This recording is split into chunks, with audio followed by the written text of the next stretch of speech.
Second year physics విద్యుత్ potential capacitance పాఠ్యాంశంలో మరి నిన్నటి క్లాసులో మనము కెపాసిటర్ ఉపయోగాల చుట్టూ కంక్లూడ్ చేసామండి. మరి ఈరోజు క్లాస్ 10లో మనం ఏం చెప్తున్నాం అంటే మొట్టమొదట సమాంతర పలకల కెపాసిటర్ గురించి తెలుసుకుందామండి. ఈ సమాంతర పలకల కెపాసిటర్లో ఎలా ఉంటాయంటే రెండు పలకలు ఉంటాయి. ఒక్కొక్క పలక యొక్క వైశాల్యము ఏ, రెండు పలకల యొక్క వైశాల్యాలు సమానంగా ఉంటాయి. ఒక్కొక్క పలక యొక్క వైశాల్యం ఏ ఉండి, క్యాపిటల్ ఏ ఉండి, రెండు పలకల్ని కొంత దూరంలో వేరు చేయబడి ఉంటాయండి. సమాంతర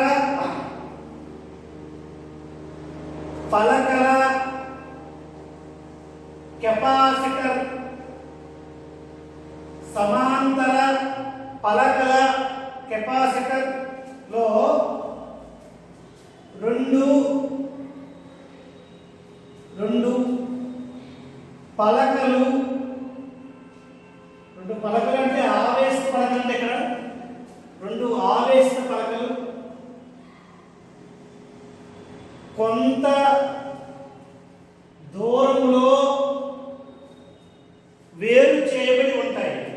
కొంత దూరంలో వేరు చేయబడి ఉంటాయి. ఒక్కొక్క పలక యొక్క వైశాల్యం ఏ, ఒక్కొక్క పలక వైశాల్యము ఏ, ఒక్కొక్క పలక వైశాల్యము ఏ, క్యాపిటల్ ఏ. వాటి పలకల ఆవేశాలు ప్లస్ క్యూ మరియు మైనస్ క్యూ.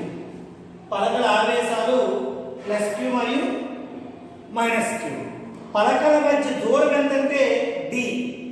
పలకల మధ్య దూరము డి. పలకల మధ్య దూరము స్మాల్ డి. ఇప్పుడు మనము ఈ సమాంతర పలకల కెపాసిటర్ని మనం కానీ బొమ్మ గీసుకుంటే ఇదొక పలక అండి, ఇదొక పలక. ఇది ప్లస్ క్యూ ఆవేశాన్ని కలిగి ఉంటే ఇది మైనస్ క్యూ ఆవేశాన్ని కలిగి ఉంటుందండి. ఈ రెండింటి మధ్య ఉండే దూరము డి. ఒక్కొక్క పలక యొక్క వైశాల్యం ఏ, ఒక్కొక్క పలక యొక్క వైశాల్యము ఏ. ఈ పలకని మొదటి పలకని, ఈ పలకని రెండో పలక అనుకుంటే మొదటి పలక యొక్క ఆవేశ సాంద్రత ప్లస్ సిగ్మా, రెండో పలక యొక్క ఆవేశ సాంద్రత మైనస్ సిగ్మా. మొదటి పలక యొక్క ఆవేశ సాంద్రత ప్లస్ సిగ్మా, రెండో పలక యొక్క ఆవేశ సాంద్రత మైనస్ సిగ్మా. అయితే ఈ రెండు పలకల మధ్య ఉండే విద్యుత్ క్షేత్ర తీవ్రత, ఈ రెండు పలకల మధ్య ఉండే విద్యుత్ క్షేత్ర తీవ్రత ఎంతంటే క్యాపిటల్ ఈ. ఎంతమ్మా? క్యాపిటల్ ఈ. ఎంతమ్మా? క్యాపిటల్ ఈ. అయితే మనం ఇక్కడ వీటి మధ్య ఉండే పొటెన్షియల్ ఎంతంటే వి. పొటెన్షియల్ ఎంతమ్మా? వి. ఈకి వికి రిలేషన్ బేస్ చేసుకొని, అలాగే సిగ్మాకి ఈకి రిలేషన్ బేస్ చేసుకొని మనము సమాంతర పలకల కెపాసిటర్లో ఉండే కెపాసిటెన్స్ వాల్యూని మనము క్యాలిక్యులేట్ చేయాలన్నమాట.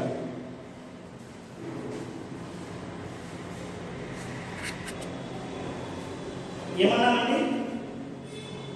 క్యాపిటల్ క్యూకి సిగ్మాకి రిలేషన్ బేస్ చేసుకొని, అలాగే ఈకి సిగ్మా ఎప్సిలాన్ నాట్కి, ఈకి వికి వీటన్నిటిని రిలేషన్స్ మనం బేస్ చేసుకొని ఇక్కడ కెపాసిటెన్స్ వాల్యూని మనం లెక్కించాలి. ఇప్పుడు మొట్టమొదటి ఏం చేస్తున్నామంటే రెండు పలకల మధ్య ఉండే ఆ ఉపరితల ఆవేశ సాంద్రత ఒకసారి ఒక్కొక్క పలక ఉండే ఉపరితల ఆవేశ సాంద్రత సిగ్మా అయితే రెండు పలకల మధ్య ఉండే విద్యుత్ క్షేత్ర తీవ్రతని మనము లెక్కించాలి. ఏం లెక్కించాలమ్మా? విద్యుత్ క్షేత్ర తీవ్రతను మనము లెక్కించాలి. రెండు పలకల మధ్య విద్యుత్తు క్షేత్ర తీవ్రత capital E is equal to sigma by epsilon naught. Sigma by epsilon not. మరి ఇంకేమైనా చెప్పుకోవాలండి ఇక్కడ? ఈ మరియు వీళ్ళ మధ్య సంబంధము E is equal to V by D. E is equal to V by D.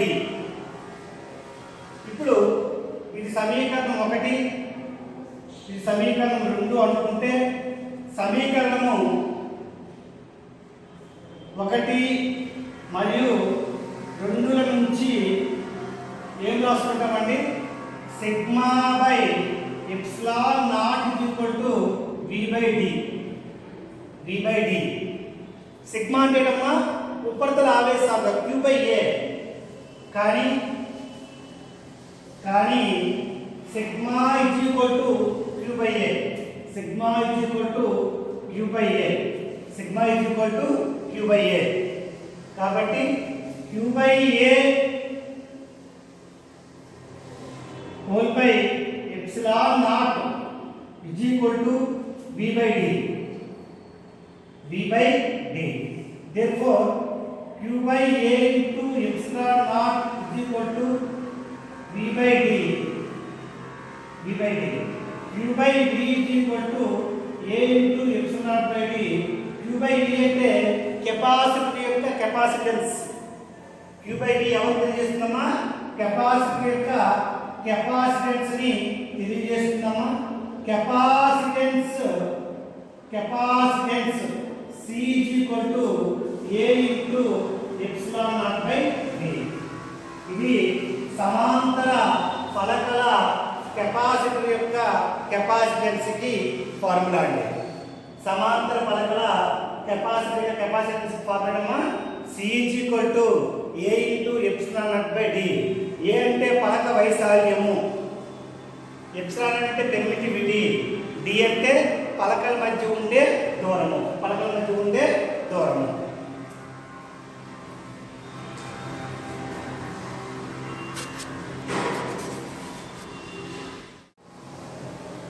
Capacitance పై విద్యుత్ రోధక ప్రభావం గురించి తెలుసుకుందామండి.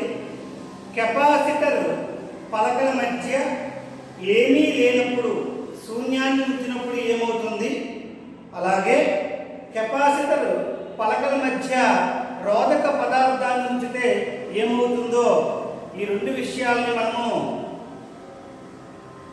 అబ్జర్వ్ చేస్తూ ఈరోజు ఇప్పటి కాన్సెప్ట్లో నేర్చుకుందామండి.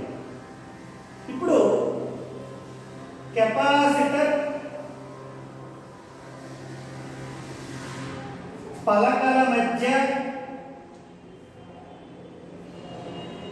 ఏమీ లేనప్పుడు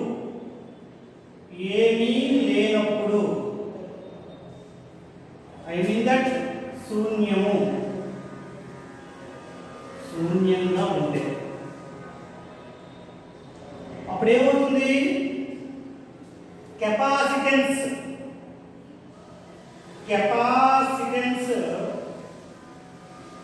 C0 అవుతుంది. కెపాసిటెన్స్ ఏమవుతుందమ్మా? C0 అవుతుంది. అప్పుడు దాని విలువ ఏమవుతుంది? C0 is equal to Q0 by V0. అంటే ఇక్కడ ఆవేశం Q0 అనేది ఆవేశం,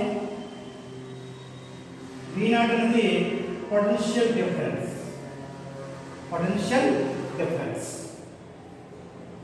ఇప్పుడు కెపాసిటర్ కెపాసిటర్ పలకల మధ్య రోధకము ఉంచినప్పుడు రోధకమును ఉంచితే ఏమవుతుందంటే ఒకటి ఆవేశం మారదు, ఆవేశము మారదు, ఆవేశం ఏమవుతుంది మారదు. క్లియర్. రెండోది ఏమవుతుందండి, పొటెన్షియల్ భేదము V V0/K అవుతుంది. V ఏమవుతుంది V0/K అవుతుంది. అలాగే విద్యుత్ క్షేత్ర తీవ్రత E0/K అవుతుంది. ఇక్కడ పొటెన్షియల్ తొలి పొటెన్షియల్కి 1/K రెట్లు అవుతుందని, తుది పొటెన్షియల్ విలువ తొలి పొటెన్షియల్కి 1/K రెట్లు అవుతుంది. దాన్ని బేస్ చేసుకుని మనం చెప్పుకోవచ్చు ఫార్ములా. ఆవేశం మారదు అంటే Q Q0. ఇప్పుడు కెపాసిటర్ పలకల మధ్య రోధకాన్ని ఉంచిన తరువాత కెపాసిటెన్సీ ఏమనుకుంటున్నామంటే capacitance C Q/V. C Q/V. Q ఏమైందమ్మా Q0 అయింది, Q విలువ మారలేదు. బై V ఏమైందమ్మా V0/K అయింది, V విలువ ఏమైందమ్మా V0/K అయింది. అప్పుడు ఏమవుతుంది K ఇంటూ Q0/V0. Q0/V0 ఎంత ఉంటుందమ్మా C0. C0 అంటే ఎవరండి కెపాసిటర్ పలకల మధ్య ఏమీ లేనప్పుడు, కాబట్టి K into C0. Therefore C K into C0. అంటే అర్థం ఏంటండి, కెపాసిటర్ యొక్క కెపాసిటెన్స్ K రెట్లు పెరుగుతుంది. కెపాసిటర్ ఏమవుతుందమ్మా K రెట్లు పెరుగుతుంది. కెపాసిటర్ యొక్క కెపాసిటెన్స్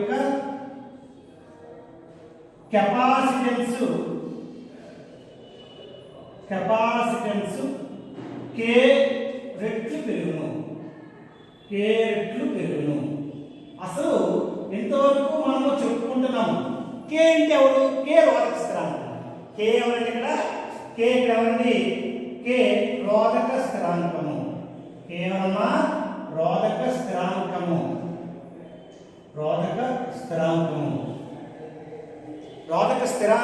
K. అంటే ఇంకా దీన్ని ఏమవుతుందో చెప్పుకోవచ్చు E/E/0. అంటే విద్యుత్ క్షేత్రంలో ఆవేశాలని ఏమీ లేనప్పుడు తీసుకుంటే ఎప్సిలాన్ అంట. ఏదైనా ఒకటి ఏ ఆనకము లేకపోతే శూన్య ఆనకం అయితే పెర్మిటివిటీ ఎప్సిలాన్ అంటారు. ఏదైనా ఒక ఆనకం ఉంటే ఎప్సిలాన్ అంటే యానక పెర్మిటివిటీకి యానక పెర్మిటివిటీకి మరియు శూన్య యానక పెర్మిటివిటీకి మధ్య గల నిష్పత్తినే రోధక స్థిరాంకం అని అంటాము. అంటే పదార్థం యొక్క డైఎలక్ట్రిక్ స్ట్రెంత్ అంటాం దానికి. రోధక స్థిరాంకం డైఎలక్ట్రిక్ కాన్స్టెంట్ అంటాము. దానికే డైఎలక్ట్రిక్ స్ట్రెంత్ అని కూడా మనము మరో విధంగా చెప్పుకోవచ్చు. సింపుల్గా మీకు అర్థమైంది అనుకుంటున్నానండి.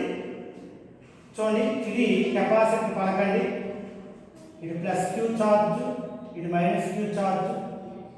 ఈ పలకల మధ్య ఏమీ లేదండి.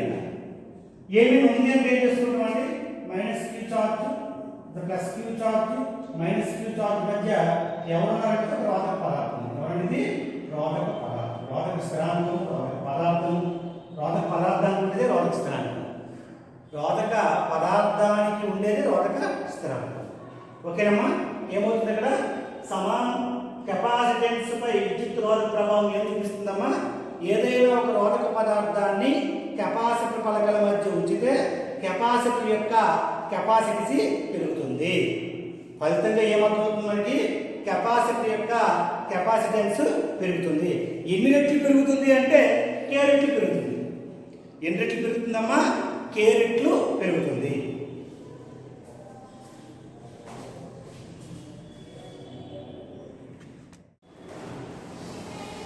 పలకల మధ్య గాలి ఉన్న సమాంతర పలకల కెపాసిటర్ యొక్క కెపాసిటీ 8 పికోఫారడ్.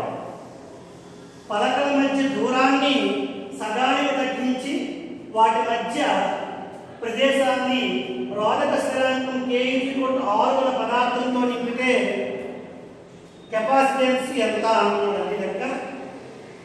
చూడండి formula C A into epsilon naught by d formula ఇది. C naught A into epsilon naught by d. అప్పుడు దాని విలువ ఎంతండి? 8 పికోఫారడ్. పికోఫారడ్ అంటే 8 into 10⁻⁻12 ఫారడ్.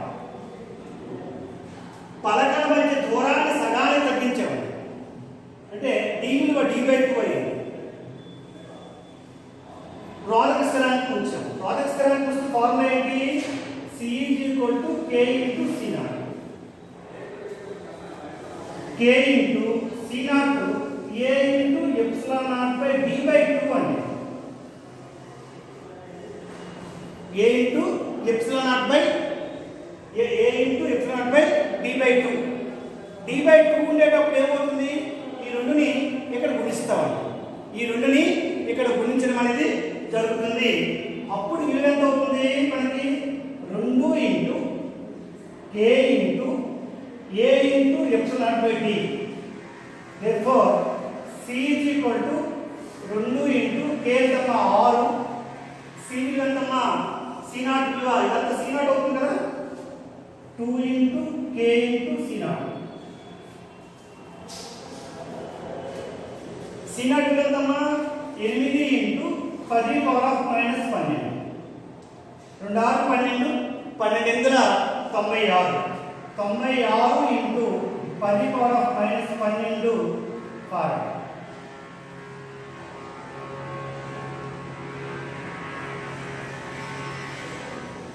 తొంభై 6 into 10⁻⁻12 ఫారడ్. 96 into 10⁻⁻12 farad. ఇది ప్రాబ్లం అండి. నెక్స్ట్, గాలి రోధకంలో ఉన్నప్పుడు కెపాసిటర్ యొక్క కెపాసిటెన్స్ 3 మైక్రోఫారడ్లు అండి. పలకల మధ్య K 2.8 గల రోధకాన్ని ఉంచితే కెపాసిటర్ యొక్క కెపాసిటెన్స్ ఎంత అంటే ఫార్ములా అండి. C0 వాల్యూ ఇచ్చాడండి 3 మైక్రోఫారడ్. 3 into 10⁻⁻6 ఫారడ్ అండి. K విలువ ఎంత అండి? K విలువ 2.8 అండి. మనకి రోధకం ఉంచిన తర్వాత ఫార్ములా ఏంటి? C K into C0. K విలువ ఎంతమ్మా? 2.8 into 3 into 10⁻⁻6. 28 3 అండి 84. 84 అంటే 8.4 into 10⁻⁻6 ఫారడ్. ఓకేనమ్మా? ఈరోజు క్లాస్లో 2 ప్రాబ్లమ్స్, కొన్ని టాపిక్ మనం చెప్పుకోవడం జరిగింది. కంటిన్యూటీ క్లాస్లో కెపాసిటర్ల శ్రేణి సంధానం, అలాగే సమాంతర సంధానం అనే అంశాలని మనము కంటిన్యూటీగా నేర్చుకుందామండి. Okay, thank you.